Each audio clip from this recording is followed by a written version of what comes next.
You have to trust in yourself, trust your intuition, go with it. And, this idea of the experience then gives you more of a belief, and the belief allows more experience. So you get further and further into it. But every once in a while, I know we're going to talk about the academic angle here, you have to stop and question yourself. Is this really happening? Because naturally, I don't live in this spirit world, quantum world, alien world all the time. I mean, that's just for my spirit walk. And the rest of the day, I turn it off and I do what everybody does. Keep watching to learn more. You can now download all 9 copies of the New Thinking Aloud magazine for free, or order beautiful printed copies. Go to newthinkingaloud.org. New Thinking Aloud is presented by the California Institute for Human Science, a fully accredited university offering distant learning graduate degrees that focus on mind, body, and spirit. The topics that we cover here. We are particularly excited to announce new degrees emphasizing parapsychology and the paranormal. Visit their website at cihs.edu. Book 4 in the New Thinking Aloud dialogue series is Charles T. Tart, 70 Years of Exploring Consciousness and Parapsychology, now available on Amazon.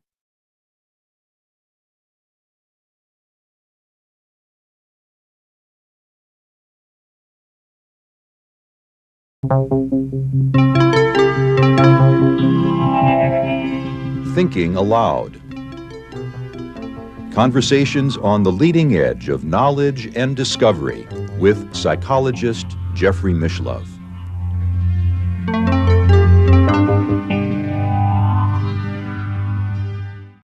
Hello and welcome. I'm Jeffrey Mishlove. Our topic today is testing the boundaries of reality.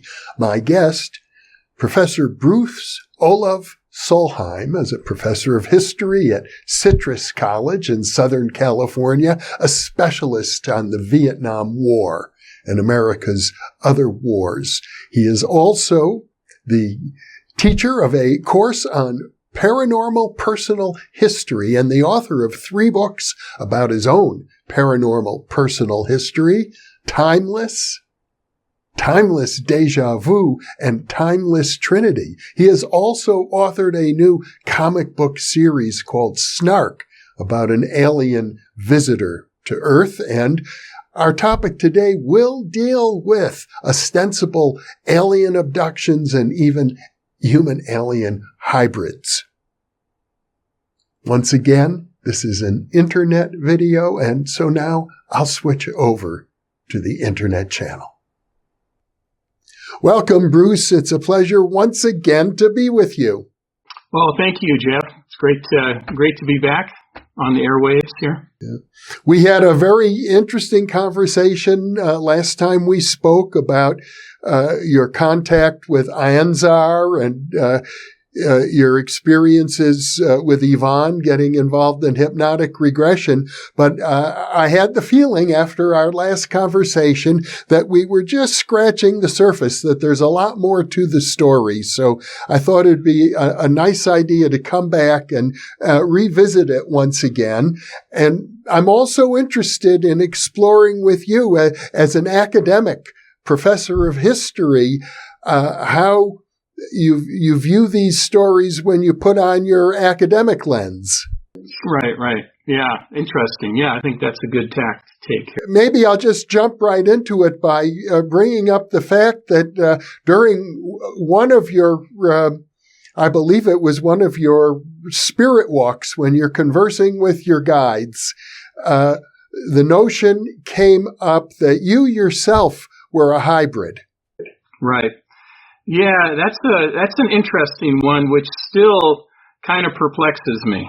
I get this information, and I know that the information that I get it's somehow, it's not always as clear as as you and I are talking now. It's more symbolic language, and that's why I have trouble sometimes remembering. That's why I have to record it, so I can try to remember what they were saying. But from what I understand, And what Gene told me, he told me that we are the aliens. So that gives me a clue that, well, we're all related. So maybe this idea of, being a hybrid doesn't necessarily mean like it's the first generation, or second generation, or you know what I'm saying? It's not like, my dad was an alien and my mom was a human or something, So I think it's more that sense is what I'm getting. Now, since you brought up your friend Gene, Gene is a friend of yours who is deceased, with whom you're communicating. So because you have mediumistic capabilities, you're engaging in these conversations with both deceased people and with aliens, and they seem to know a little bit about each other. Yeah, it's my theory is that, and there's others who I think this as well, that the alien world, the spirit world, the quantum world are really kind of all the same thing. So they seem to be able to navigate the same, from the same place, if there is such a place, not in the terms that we say place, but, space, I would say, is probably a better term than place. But, and I've had ongoing conversations with him, and I wanted to add, I can't remember if I said this last time, but Ginger said something very funny when, after our last conversation. She always grounds me, right? So she said, now, you're pretty smart. Are you sure that you're not just out there talking to yourself? That's what she told me. That's a good question. It made me laugh. It was very funny. And, I thought more about it, and I thought, well, no, I don't think so. But I think there is a part, and I think we talked about that in terms of consciousness, that there is a part of me that is part of Anzar anyway. Now, Gene, he was a separate, human being. So I don't think that I'm out there talking to myself and, some kind of delusion. Because Gene responds back to me, and I've shared that information with his sister, things that I wouldn't know. For instance, I'll give you an example. When I was talking to him, when I first started really communicating with him on these spirit walks, he told me, I asked for something that would be proof of life after life, because that's what the loved ones want. And he told me, he showed me these knots, like a ship's knots, in a heavy rope, so that's all he showed me. And so I said, he showed me knots, and his sister said, that is so interesting because they have their wedding rings were, Gene and his wife were these knots, in the shape, sculpted that way. And they had a very special knot on their back fence, the gate to their fence, which I'd never seen their back gate to their fence. They live up in Seattle, or lived up in Seattle. So she said that's of great significance to them. So that you saying that shows me that he's communicating something that I wouldn't know. So that leads me to believe I'm not just talking to myself. Although it was a funny question that she asked, and it would be a natural question too, I think, especially a person who's imaginative, which I am. I'm a writer. So, she would naturally say, are you sure you're not talking to yourself? But I am sure. I am sure. It's sort of an inner knowing, I guess, at some point that you have to trust your intuition. Yeah, you have to trust in yourself, trust your intuition, go with it. And, this idea of the experience then gives you more of a belief, and the belief allows more experience. That's what Gene has always told me. And so you get further and further into it. But every once in a while, I know we're going to talk about the academic angle here, you have to stop and question yourself. Is this really happening? Because naturally, I don't live in this spirit world, quantum world, alien world all the time. I mean, that's just for my spirit walk. And the rest of the day, I turn it off and I do what everybody does. And so when I do that, sometimes that arises, that idea arises, is this real?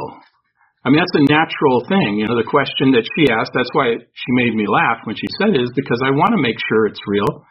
And I'm convinced it is, but still there's always those lingering doubts, especially when you get into the academic, pursuits that we're involved in and trying to deal with that world and trying to explain this. They don't always mesh very nicely. Let's just say that. As a historian, you're well aware of the human propensity for folly and error. Yeah. In fact, I was going to be on a show. It's a typical Hollywood story here in LA. There was a show, I won't name the show, but anyway, there was a celebrity that was going to be the star of it, and then they had certain academics that had paranormal experiences that were going to be part of it, kind of explaining stuff, and I was going to give a historical background of how spiritualism started in America before the Civil War. And so it was a great experience because it caused me to do my historical research, but about something that I'm also very interested in a different sense. And so I was all prepared for it. I thought, this is going to be great, And then a week before shooting, I got the call, oh, you're out. We're going to bring in professional psychics and people that are more photogenic or whatever, I don't know what, younger or whatever. And I said, that's fine, it's okay, I still got my day job, so it doesn't matter. But it did cause me to look, from a more historical perspective, this idea of spiritualism, which I'd always, heard about the Fox sisters and stuff. But I really wanted to, and Edgar Cayce and all that, but I wanted to get more into it, which I did. So there was a nice meshing of the two worlds there. I often wonder about the potential for creativity that, a small percentage of human beings write novels, science fiction novels, but it seems to me a much larger percentage of people might have the ability to write novels, only that it gets channeled in other ways. And so one hypothesis in your case, for example, would be that you're a frustrated science fiction writer, and this is how your creativity is expressing itself. I think about that, especially when we talked last time. You mentioned very kindly mentioned my comic book Snart, which I bring. It is fictional, but behind the fictional, humor and the history and the odd twists and turns in the comic book is some of my experiences that I've had in the last few years. So I weave that into it. And it often seems as, a friend of mine who's a novelist said that fiction is actually more true than nonfiction. So he's often said that. David Wilson, who's a Vietnam vet and very, very accomplished writer, kind of my writing mentor in many ways. And he told me that a long time ago. Well, it's just a couple of days ago, I interviewed Whitley Strieber. The man has written dozens of books about his, both his alien abduction and his ongoing contact that he refers to as communion with alien beings. And of course, he's a very talented writer of horror stories. So I can tell you right now, I take his assessments at face value of his experiences, and I take yours as well the same way. But I also feel like that doesn't excuse us from the responsibility to think critically about these things. No, you're right. And I've read his new book. I think it's called A New World. It's called A New World, yeah. And I haven't read Communion, oddly enough, which is interesting because in a way I didn't want to go into more of a lot of the canon of, when I started writing about all this, because I didn't want to, confabulate or whatever, kind of. So I wanted to make sure that it was just my stuff and which can happen if you're not careful. So I will read it. But I did read his latest book. Actually, it was an audio book, so I did an audio book version of it, and it was great because he read it himself, which is more interesting. Which is what I did with Timeless Trinity. I read it myself rather than get a voice actor or whatever, and I think it adds a lot to it. But yes, I appreciate that, and yes, we do have an obligation as academics or just anybody to look at things and to question them. I mean, to ask, not to be a professional debunker, but to be slightly cynical, not slightly cynical, but just slightly apprehensive to just accept at face value what you hear. But if it starts to make sense and the person has credibility and they have a certain continuity, then I think it starts to jive together and you can say, okay, well, there is something here. I mean, astrologically speaking, my rising sign is Libra. So I'm always weighing and balancing and looking at, it could be this, it could be that. I'm perfectly comfortable posing alternative hypotheses and saying, I can't yet decide amongst them. But in your case, now you're having these ongoing experiences. It's a lot different for you. I don't go on spirit walks, on a regular basis as you do. So, I think when you're having the experience, it's a little harder to sort of step outside of it. You're really engaged, in this process. Well, that's true. And lately, the last few couple months, we've been in this lockdown mode. So I've been going on spirit walks every day, which normally I would go maybe 3 or 4 times a week, which is still a lot. But I've been doing it very, religiously, but not, no pun intended there. But there's a certain pattern that develops from that, and I think that it becomes easier. It becomes easier to get into the right mindset, the right frame of mind. I like to, when I ask my spirit guides to help me, I always ask them to help me rise to the highest level of consciousness or vibration or whatever you want to call it, so that I can communicate with those in the spirit world, the alien world, and the quantum world. That's the way I phrase it. So I have a certain thing that I say before I start, and of course I ask for protection. So it's become, I'm not going to say routine, because I don't think any of this could really be routine, but it is much more, it's much more regular.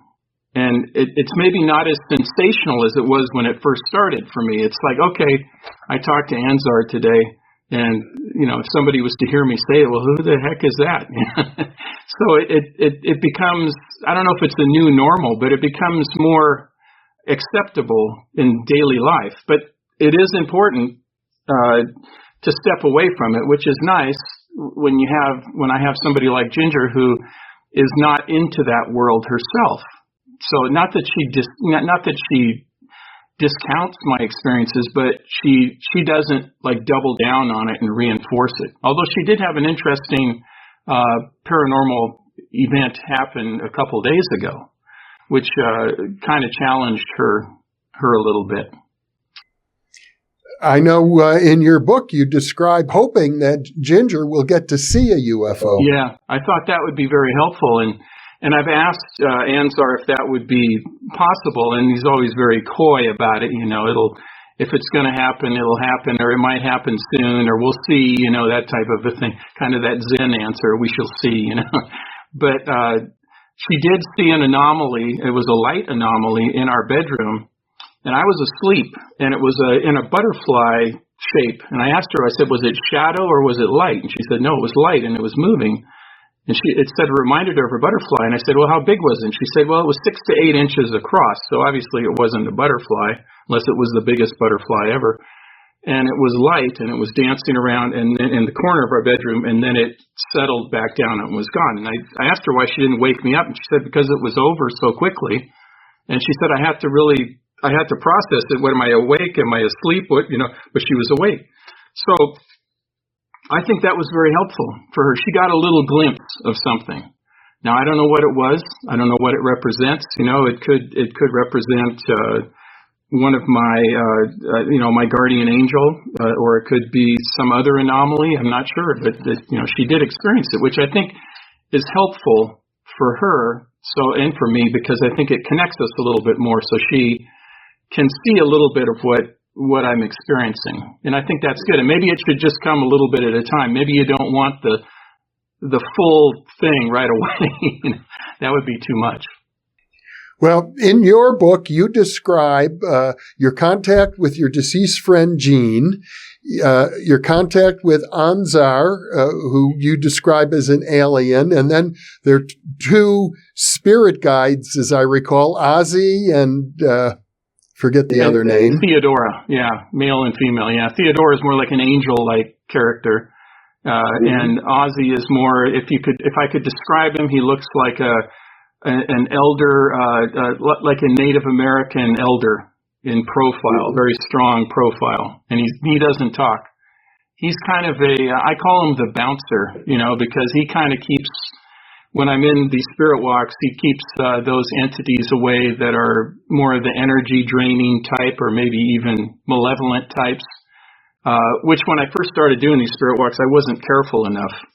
And I would get inundated like a bunch of people trying to rush through a door. That's kind of how it seemed like to me. And I would just be hearing all kinds of stuff and requests and demands. And I don't think they were all bad. I don't think these were all bad entities, but speaking to other psychics, they said, "Oh, you can't just open yourself up like that. You got to have somebody to, kind of check people at the door. Kind of like the way Hollywood celebrities have the gatekeepers, They don't just let the public come at them every day. They have people you got to go through, agents or whatever. And that's kind of the role that he plays. And Theodora is more of she doesn't have that much. She's a protector as well, but not in that kind of respect. In different ways. So, but yeah, those are the people that I deal with. I also communicate with my parents and my sister, who passed away in 2014. Not as often with her, and then a couple of my cousins, one in particular, and people who if I'm asked by a friend or a colleague, can you contact this person? Like we had a colleague who just passed away, and I was able to get a hold of him. So that was nice for me, and it was nice for the person who asked me. Actually, there were two of them who asked, and I was able to make some kind of contact. So that always makes me feel good. And I never ask if I'm right. I think we talked about that last time. It's really important not to try to quiz them. Hey, did I get this right? Did they really tell you this? I just want to be helpful, and they always respond back to me, thank you very much. So whether I was totally correct or not, they felt better as a result. So, and because there's no money exchanging hands, I'm good with it.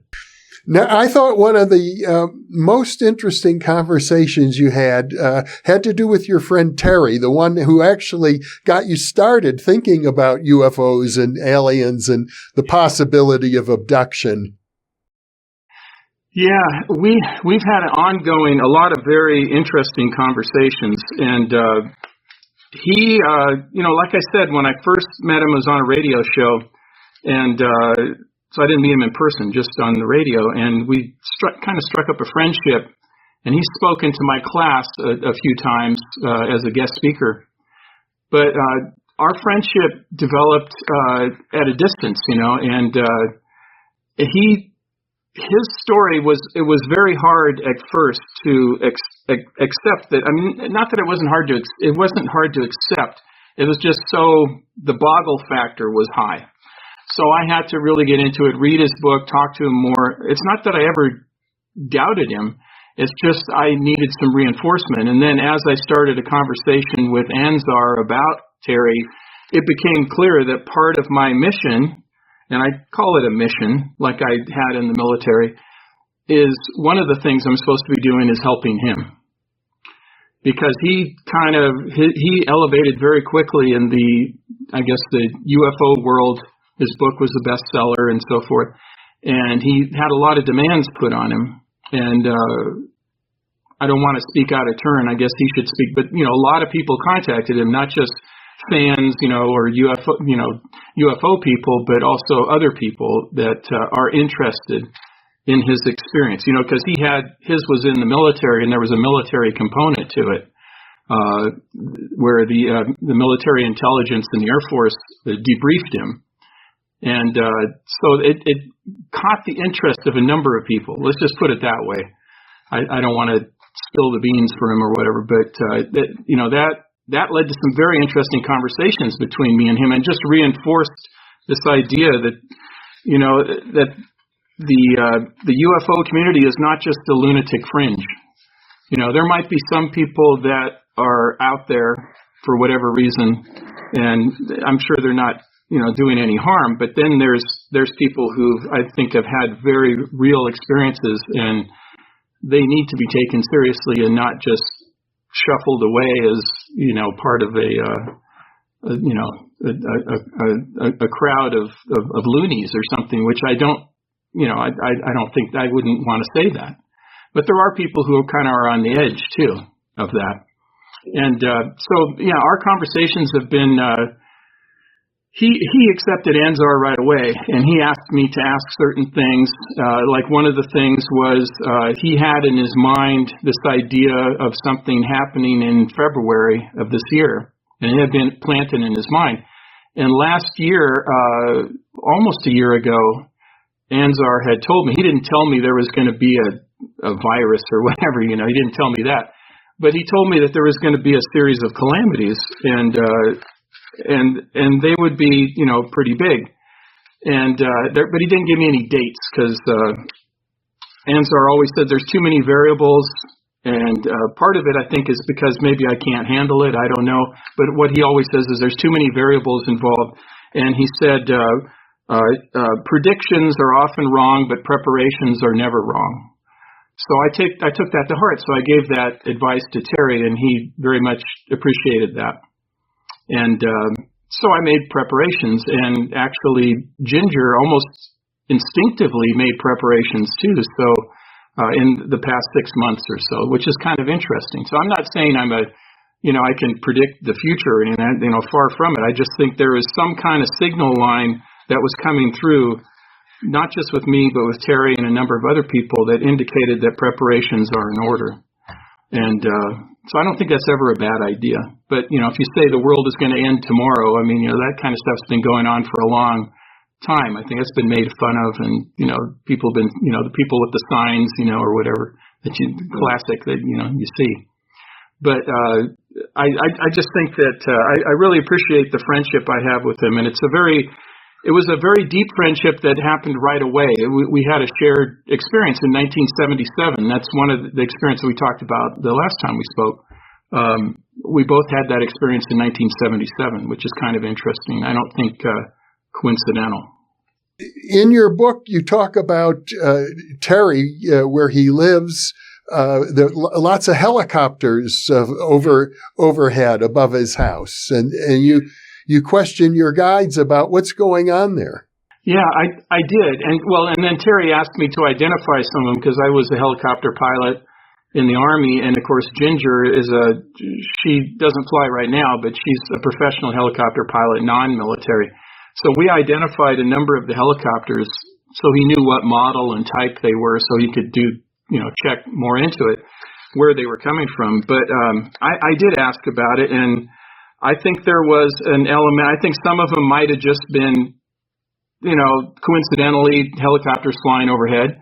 And I think some others might have been some type of surveillance, I think. So I don't discount that, because he, like I said, without telling you, I feel like I can't say everything what he's told me, but there are a number of people interested in him, and I don't discount the fact that this surveillance could be not necessarily alien surveillance, but somebody else. So without getting into a big conspiratorial thing, I think there could be an element of that to it.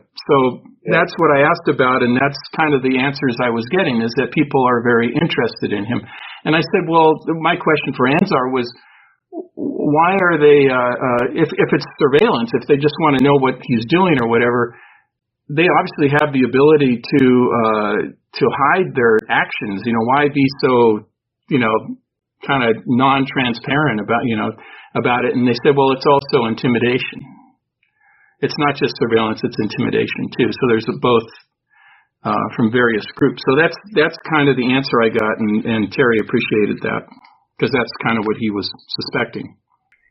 Well, now Terry has been very public about his experiences, and now you are as well. So if the purpose of the intimidation is to keep him quiet or to keep you quiet, that didn't work. It didn't work. It's not working, and that's the message I'm getting from Anzar, is that the phrase that I was given was stay in the light and be the light. And so the idea that can mean many things. One of the things about it is if you're out there talking about these things, if there is somebody that's interested and maybe has some not good plans for you or whatever, staying in the limelight will help. That you document it, you put it in a book, you're out there talking about this. It becomes harder to for something to happen or for people to, not necessarily like, like an assassination or something. I'm not saying that, but like, discrediting somebody, that kind of a thing, which is the more likely what people do with these kind of conspiracy things. So I think staying in the light is very important, and that's the message I'm getting. And so it's certainly not stopping him. It's not stopping me. I feel like I have protection and a lot of good people who are interested. So, let me ask you about the abductions. We talked about the one experience that you had with your friend who you call Ernie in 1977 when you were out sleeping overnight in the woods in a car. But you, as I recall, you said there were 4 instances, and one of them in your book you describe as almost a classical abduction experience. Yeah. The experience that I had in 1973, well, I had 4. One was in 1964, which was not necessarily a classic abduction experience, but it was a very helpful experience, actually, turned out to be.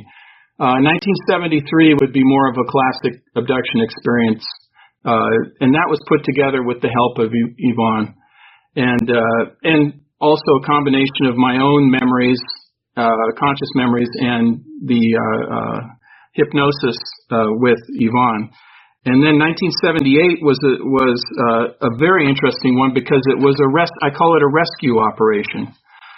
So all of them are a little bit different in character. But if I was to talk about the one in 1973, that was at Christmas time in my home in Seattle, and my aunt and uncle were visiting from Norway. And my aunt she's a whole other story. We could do a whole show just on my aunt. She was a Nazi collaborator in World War II.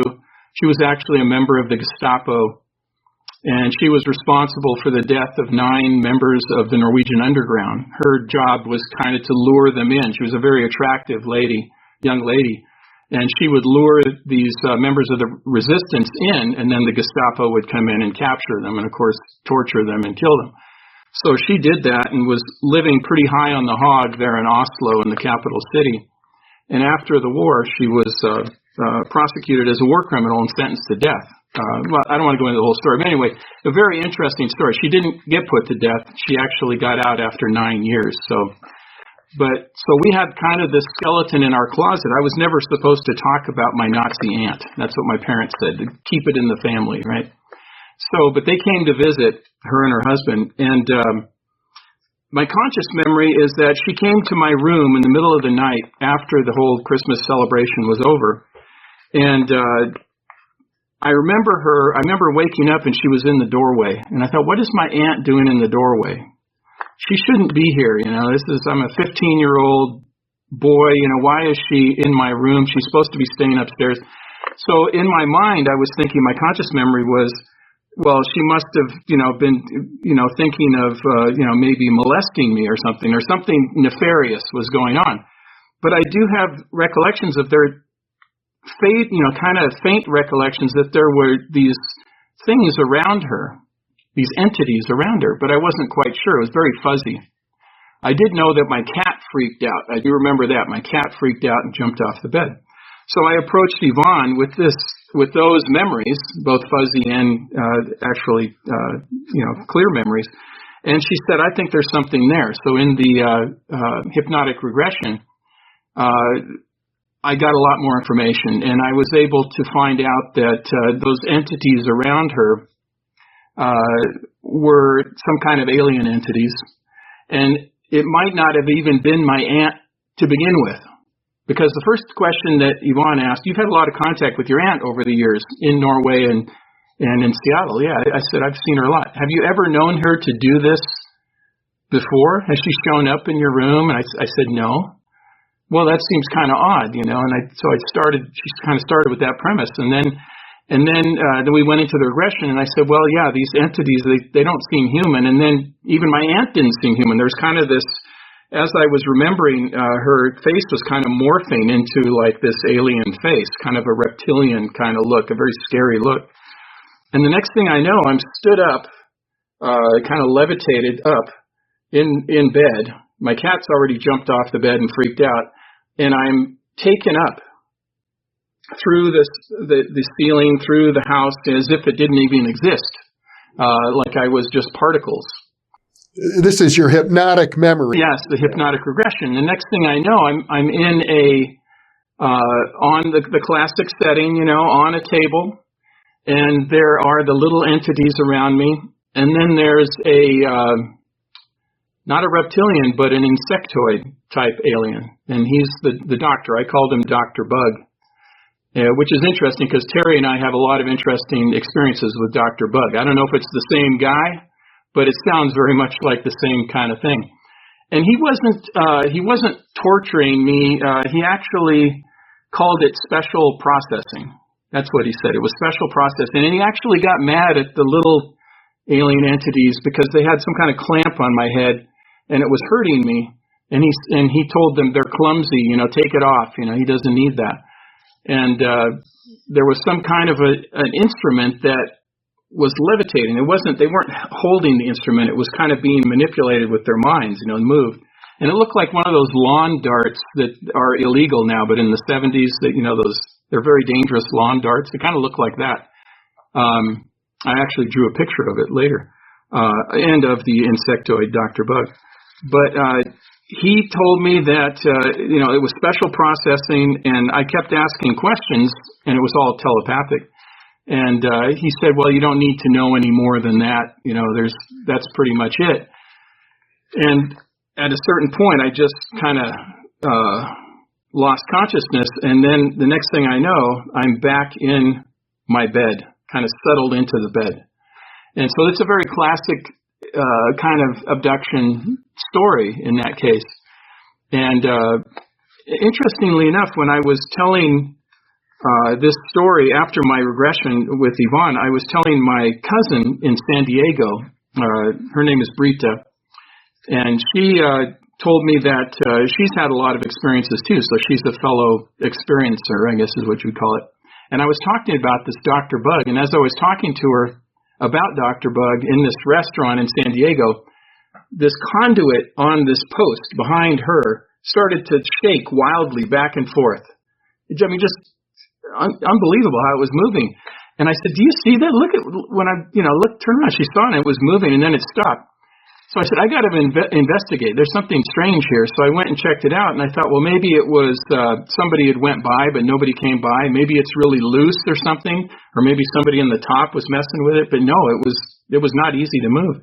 It wasn't the wind. It wasn't anything else. There was some kind of connection because I think both of us have had experiences, and because I was talking about this guy, it started. And then not long after that, he came into my thoughts as I was preparing to go to sleep. And because I continued telling the story, right? And he said, oh, so now you think you understand what's going on. And it was kind of in an intimidating tone, kind of in a mocking tone. Now you think you understand. So you think you understand now.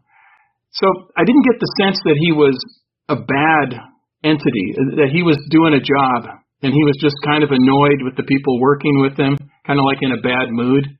And that's the feeling I got. And I shared that with Terry, and he said he got the exact same feeling, that the guy wasn't evil or whatever. He was just doing a job, and maybe he didn't have good bedside manner, obviously. But maybe you can't when you're a giant insect or whatever. Maybe it's not possible. But that was that experience in 1973. I call it special processing. And so when I had this experience in 77, I had already gone through something that my friend Ernie had not. So that, I guess I was facilitating it. And I don't know if you want me to share the experience in '78, but that was actually a very helpful experience. I don't necessarily think of these things as bad. I mean, they're scary when you think about it, but the one in '78 is clearly not a bad experience. I call it a rescue operation. And I was at a very low point in my life, and I knew I was. I had consciously, I remembered, and I shared this with Yvonne. I remember sleeping in my brother's garage, and all of a sudden there was this column of fire. And I think we discussed it maybe in our first video we did together. And that was my impression, that it was kind of a demonic experience, this column of fire. It was very clear in my mind what I remember. And Yvonne said, I think there's more to that story. Maybe we should explore that. And sure enough, as I got more into it and went into the subconscious state, that kind of column of fire became kind of a particle beam, where I was in not a tube of fire, but in like I was particles, and the beam, I was being carried up in this beam, and I was brought into a ship again.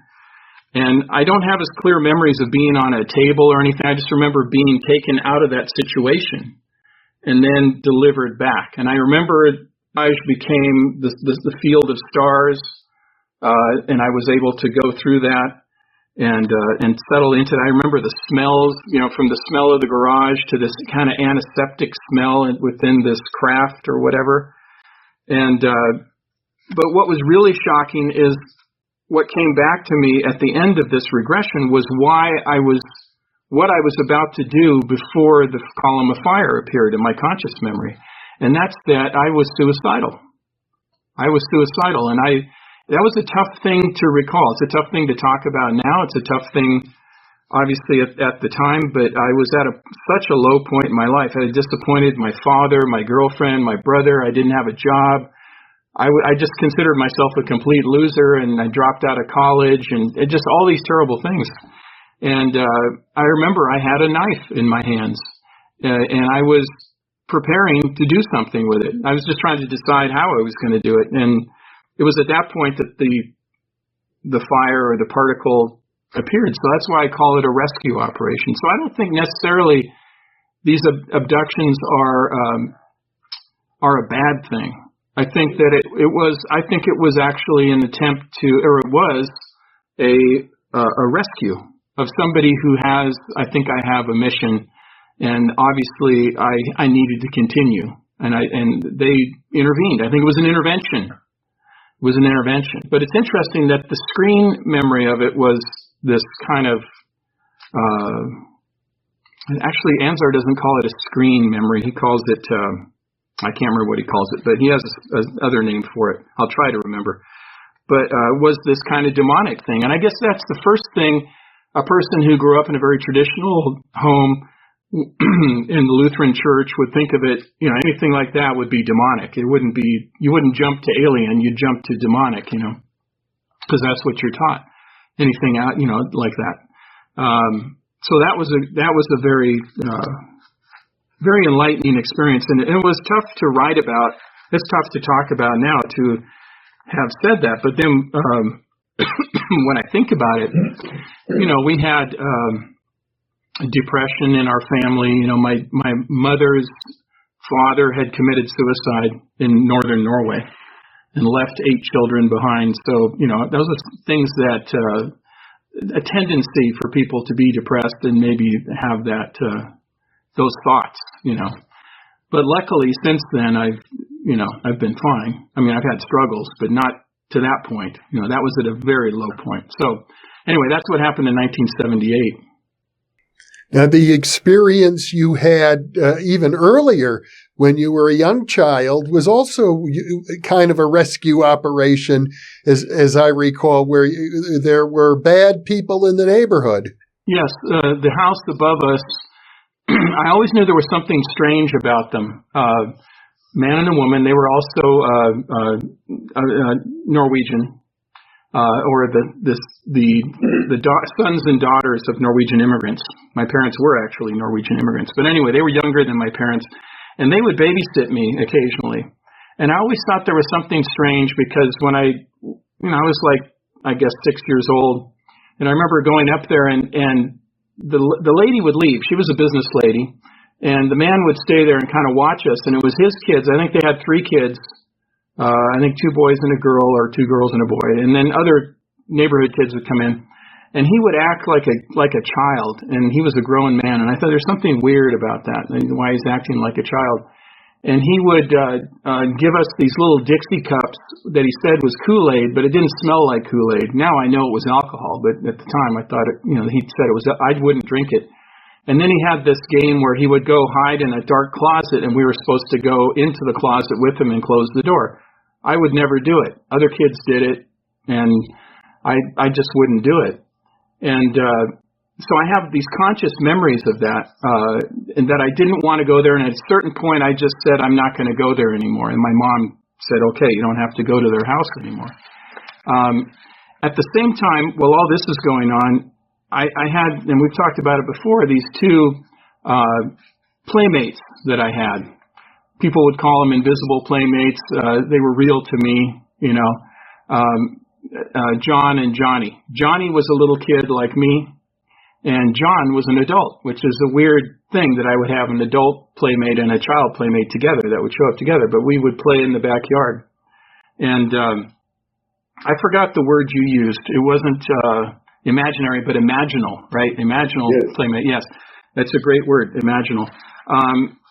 So this was going on at the same time, and I thought, why do I have this adult as a playmate? It doesn't make any sense, because he didn't play with us. He just kind of stood there like this, and kind of watched us. And my first thought was that I wonder if it's some kind of because I called him not only John, I called him Big Bad John. And of course there was a song by Jimmy Dean at the time called Big Bad John. So that was in my head. And for some reason I had thought, I wonder if I'm really thinking about this bad guy in that house. But as it turned out, no. Big Bad John was actually some type of entity that was actually protecting me. And I think there was 2 entities, him and another one that was older. And I suspect that the older one, and I've asked Anzar if that was him, and he at first didn't really answer, and he said that it was. So I've had dealings with Anzar at least since 1964. And this other Big Bad John was actually somebody who was assigned to me to kind of help. And so as it turned out, Anzar, and when I went into the regression, there were some very interesting things I remembered about this golden ship and being shown controls in this ship, spaceship, and it was all in like a hologram. Like I wouldn't even have to leave my room. I would see what this was happening in my backyard. And if people are thinking, well, that's kind of weird. Why would these alien entities be in that area? Well, I only lived a quarter mile away from a Nike missile site. And there is some kind of connection between UFO activity and nuclear sites. Now, some of the Nike sites were nuclear, some weren't, and I'm not sure if mine was, but there was definitely one a quarter mile above our house. So anyway, my brother found out, about 10 years ago, he was at a Sons of Norway dinner, and the sister of that lady that lived up there was there, and my brother asked, whatever happened to those people? Whatever happened to that couple? And she said, well, we don't speak to them anymore because it turned out the husband was a child molester. So I put it all together, and I thought, okay, there was an intervention there to help me. And so that I wouldn't go back up there, because eventually something would have happened. And then I remembered, not during the regression, but later, because Yvonne always says that a couple days later, memories start to flood back on your own. And one of the things I remembered is what that guy would tell us, not just me, but the other kids in that house. He would say, what's your worst fear? What is your worst fear? And I said 2 things. One was the devil, because, I grew up in a Lutheran house, so, that religious upbringing. The devil I was afraid of. And the other thing I was afraid of was if I was going to stop breathing, because I had croup a lot, where you have difficulty breathing. And I said, yeah, I'm afraid of the devil, and I'm afraid of not breathing, not being able to breathe. And he told me very seriously, like he told the other kids too, he said, well, if you tell anybody about what we're doing here, the devil will come and make you stop breathing. What a terrible thing to tell a 6-year-old, but he was protecting himself and his illicit activities. So luckily, I never went back up there. So, but it was validated when my brother found out, when he heard from that the sister of the lady. So, yeah, so it's all very interesting how this all comes together, both through the hypnotic regression, through the memories that flood back afterwards out of your subconscious, and also your conscious memories, and how when you put that together along with other people's testimony, like my brother adding to that story. It really puts in a big, and then figuring out, well, what was this? Why did I have this adult imaginal playmate? So it all kind of fits together nicely now. And as I recall in your conversations with Anzar, he explains to you that he was there watching you, and that the other Big Bad John entity was a colleague of his, I think, named Ergo. Yeah, Ergo. Yeah. ERGOT, Ergo, yeah. Yeah, ERGOT, like LSD. But now, as I seem to recall also that this is where the idea that you were a hybrid, that's why they were there watching you from your childhood. Yeah, I think, and I hate to get into the realm that somehow that I'm special or unique, because I don't think I am. I think there's a lot of people that have, these experiences, but not all of them are willing to talk about them. I think all of us are connected. And, but yeah, that's where I kind of got the idea, from that, that experience, that regression experience. I started to ask questions about it. And I've often asked, I said, am I, when I ask Anzar, he says that we are connected, and it's not like I said, it's not like first generation. I think it's some time back. Well, I recall this would have been about 30 years ago back in San Francisco. I was at some event relating to consciousness, and I recall one person. There must have been 300 or 400 people in the room. Somebody got to the microphone and said, "How many of you remember your past lives in the Pleiades?" And I believe about 100 hands went up.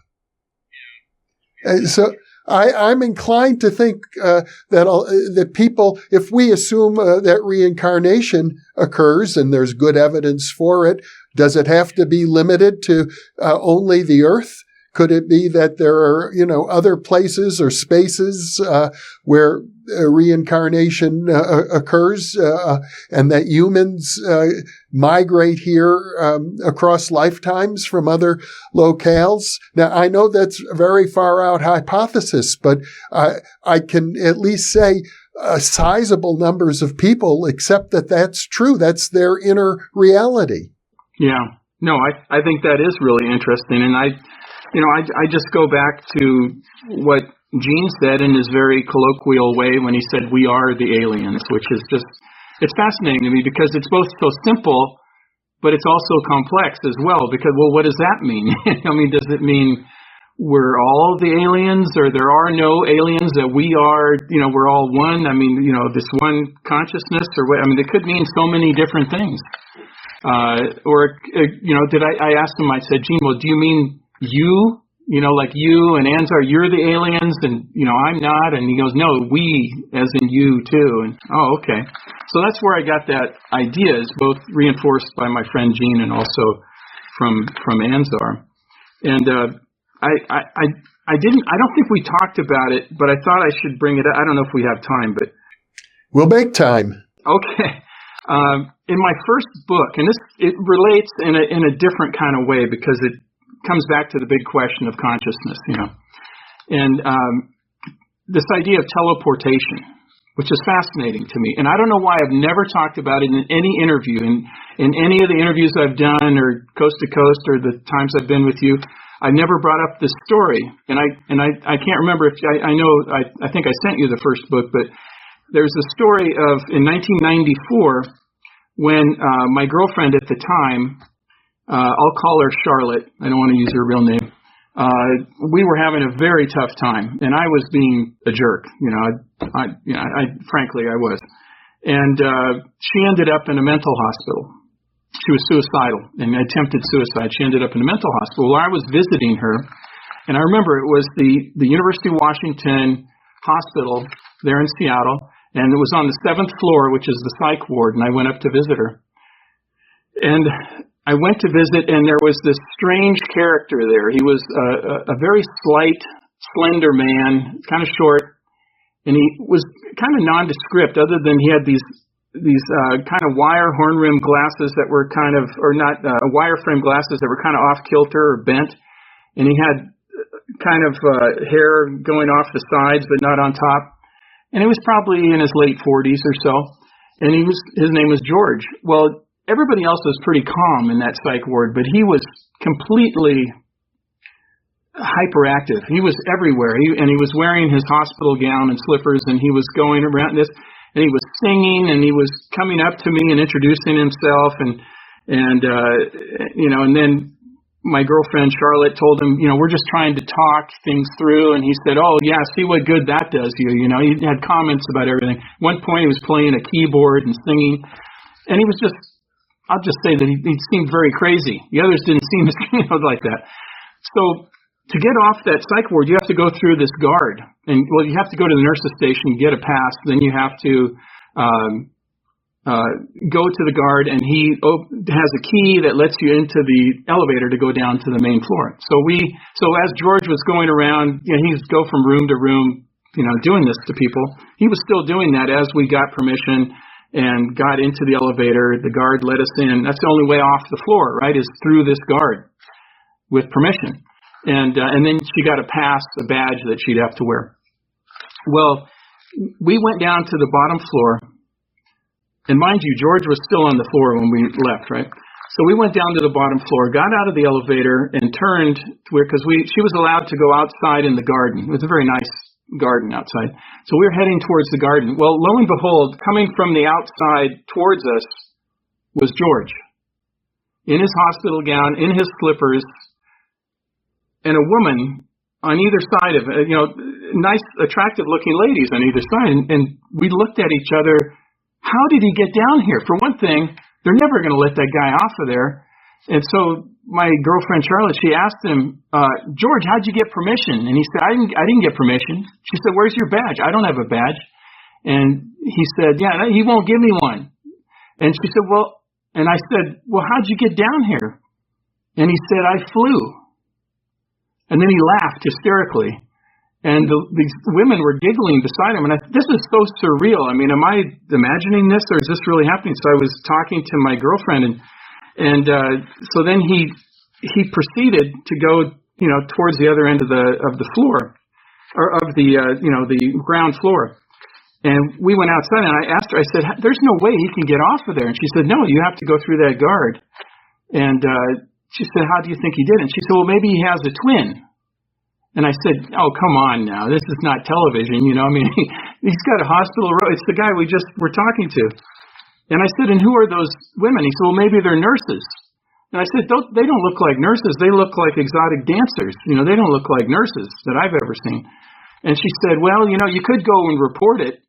And I said, no, I'm not going to go, because the next thing you know, I'll be locked up in the 7th floor, So I just kind of let it go. But I've thought about that for so many years, and why I've never spoken about it. I mean, because it's a fantastic story. So how did he get down there on the floor? And if you say, well, he snuck through an emergency door and got down there, we were in an elevator, so obviously that's faster. So let's say he did that. How did he get on the other end of the building coming towards us? There's just no way that he physically could have done that, other than his explanation, which I take to be true, that he flew. And so this idea of teleportation it's fascinating to me. So I'm not exactly sure why I've never mentioned it in any interview, maybe because it's such a fantastic story, but telling it to you, I know you've had so many experiences and heard so many different people explain these things. I thought you might have a theory about it. Well, Andrea Puharich, in his book on Uri Geller, reports an example where Geller seemed to teleport from New York City to Ossining, New York, about, 30 or 40 miles. So there are examples of that sort of thing in the literature. I think the intriguing thing here is the idea that he seemed crazy at the time. I think that's very interesting. I mean, maybe he was a person of special powers or even an alien, but to us, they would appear quite crazy. Yeah. I mean, he was highly intelligent, but he was, just completely off his rocker. I mean, as far as you could tell in our, polite society or whatever. And he might have just had unlimited, maybe he just didn't think that it was not possible to do it. And this idea of intention and attention and believing and empowering yourself, maybe that power was, amplified by maybe his natural ability. Who knows? I just think it's just fascinating. And it puzzles me to this day. I still don't know how that happened. And another possibility besides teleportation is bilocation. Oh, yeah, that's true. Yeah. And there's quite a bit of literature on that. Yeah, because it's a different, he's two places at once. And that would maybe explain these girls on either side that could have been imaginal, but I saw them and so did my girlfriend. Yeah. So who knows if they were actually in existence or not. One of the points that Whitley Strieber made when I talked to him is that he calls them the visitors. He said they can control molecules and atoms. They have, godlike powers if they want to exercise them. He said, but they would give it all up to have our experience. Well, I commend you for sharing the story with me, because the natural human tendency, especially amongst college professors, is to sort of shove those stories out of sight, out of mind, repress it. But you don't do that. You're willing to bring these stories up to the light of day and to subject them to the, your best honest critical analysis. And I appreciate that very much, Bruce. Yeah. Well, thank you for listening to me. Yeah. Once again, it's been a great conversation. Thank you for being with me. Well, thank you, Jeff. I really enjoyed it. And for those of you viewing this video, thank you for being with us.